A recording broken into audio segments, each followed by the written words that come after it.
Hi అండి, welcome to Jyothi kitchen. ఇవాటి వీడియోలో ఫిష్ కర్రీ ఎలా చేసుకోవాలనేది నేను చూపించబోతున్నానండి.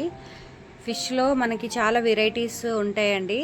నేను ఒక వెరైటీ చేస్తున్నాను, ఫ్రై చేసి ముక్కలకి కర్రీ చేస్తున్నాను. అది ఎలా అనేది చూద్దాము. ఫస్ట్ నేను చేపలు ఉంటాయి కదండి, వీటికి తీసుకున్నాను. సాల్ట్ వేసి శుభ్రంగా కడిగేసుకోవాలి. కడిగేసుకున్న తర్వాత 1/2 టీ స్పూన్ పసుపు, 1/2 teaspoon salt, 1 teaspoon కారం వేసుకొని కలిపేసుకొని పక్కన పెట్టేసుకోవాలండి.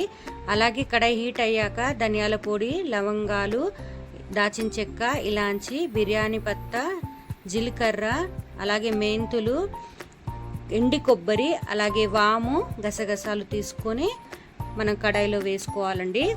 వేసుకున్న తర్వాత మనము గ్యాస్ స్టవ్ అనేది సిమ్లో పెట్టుకోవాలండి. సిమ్లో పెట్టుకొని ఈ విధంగా మధ్య మధ్యలో కలుపుకుంటూ ఫ్రై చేసుకోవాలి. ఎందుకంటే మనం హై ఫ్లేమ్లో పెట్టామనుకోండి తొందరగా ఫ్రై అయిపోతుంది, టేస్ట్ అనేది బాగుండదండి. అందుకే లో ఫ్లేమ్లోనే ఫ్రై చేసుకోవాలి.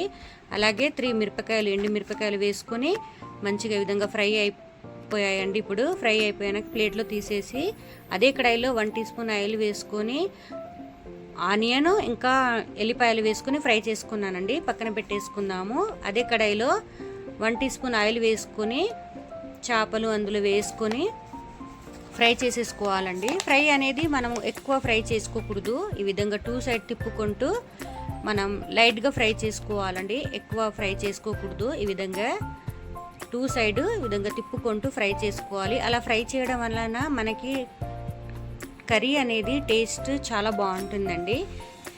ఇప్పుడు పక్కన పెట్టేసుకున్న తర్వాత ఇంతకుముందు మనం మసాలాలు ఫ్రై చేసుకున్నాం కదండి, అవి గ్రైండ్ చేసుకోవాలి, పొడి చేసుకోవాలి.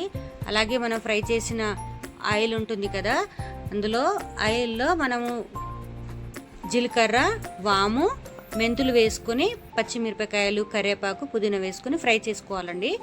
ఫ్రై అయిపోయిన తర్వాత 1/2 టీ స్పూన్ పసుపు, 1 టీ స్పూన్ అల్లం ఎల్లిగడ్డ పేస్ట్ వేసుకుని విధంగా కలిపేసుకోవాలి. అలాగే 2 టేబుల్ స్పూన్ కారపొడి కూడా యాడ్ చేసుకొని ఫ్రై చేసుకున్న తర్వాత మనం చింతపండు రసం వేసుకోవాలండి. వేసుకున్న తర్వాత మనము కలిపేసుకోవాలి. కలిపేసుకున్నాక మనము ఆనియన్ ఫ్రై చేసుకున్నాం కదండి, దాన్ని పేస్ట్ చేసుకొని ఈ విధంగా వేసుకోవాలి. వేసుకున్న తర్వాత మంచిగా కలిపేసుకోవాలి. అలాగే మనం మసాలాలు కూడా గ్రైండ్ చేసుకున్నాం కదా, అవి కూడా ఇప్పుడు ఇందులో యాడ్ చేసుకున్న తర్వాత మంచిగా ఫ్రై చేసుకోవాలండి. ఈ విధంగా ఆయిల్ వచ్చేంత వరకు ఫ్రై చేసుకోవాలి. అలాగే ఇప్పుడు ఫ్రై అయ్యాక వాటర్ మనకి ఎంత గ్రేవీ కావాలి అనుకున్న వాళ్ళు దాన్ని బట్టి వాటర్ వేసుకోవాలి. వాటర్ వేసుకున్నాక మంచిగా ఉడకనివ్వాలండి. ఒక 10 మినిట్స్ మంచిగా ఉడకనివ్వాలి. ఉడికిన తర్వాతనే మనము అందులో 1/2 టీ స్పూన్ సాల్ట్ వేసుకున్నాను. సాల్ట్ వేసుకున్న తర్వాత మనం ఫ్రై చేసుకున్న ముక్కలు ఉంటాయి కదండి, చేపలు, అవి అందులో వేసుకోవాలి. ఈ విధంగా వేసుకున్న తర్వాత మనము గరిటెతో తిప్పకూడదండి, ముక్కలన్నిటివి మెత్తగుంటాయి, ఇరిగిపోతాయి. కాబట్టి గిన్నెతోనే ఇలా తిప్పుకుంటూ కలుపుకోవాలి. ఇప్పుడు 10 మినిట్స్ అయిపోయిన తర్వాత, ఉడికిన తర్వాత కొత్తిమీర వేసుకొని స్టవ్ ఆఫ్ చేసి కొత్తిమీర వేసుకుంటే ఎంతో టేస్టీగా ఫిష్ కర్రీ అనేది రెడీ అయిపోయిందండి. మనము ఎప్పుడప్పుడు వేడిగా తినడం కంటే పొద్దున వండుకొని సాయంత్రం తిన్నామనుకోండి టేస్ట్ అనేది చాలా బాగుంటుందండి. ఇప్పుడు మనం సర్వ్ చేసుకుందాము. మీరు కూడా ఈ విధంగా ఇంట్లో ట్రై చేసి మీకు ఎలా వచ్చింది అనేది నాతో తప్పకుండా కామెంట్ రూపంలో తెలియజేస్తారని అనుకుంటున్నాను. మీకు కనుక నచ్చితే లైక్ చేసి సబ్స్క్రైబ్ చేయండి. మరిన్ని టేస్టీ రెసిపీస్ కోసం జ్యోతి కిచెన్ని సబ్స్క్రైబ్ చేయడం మర్చిపోకండి. Thanks for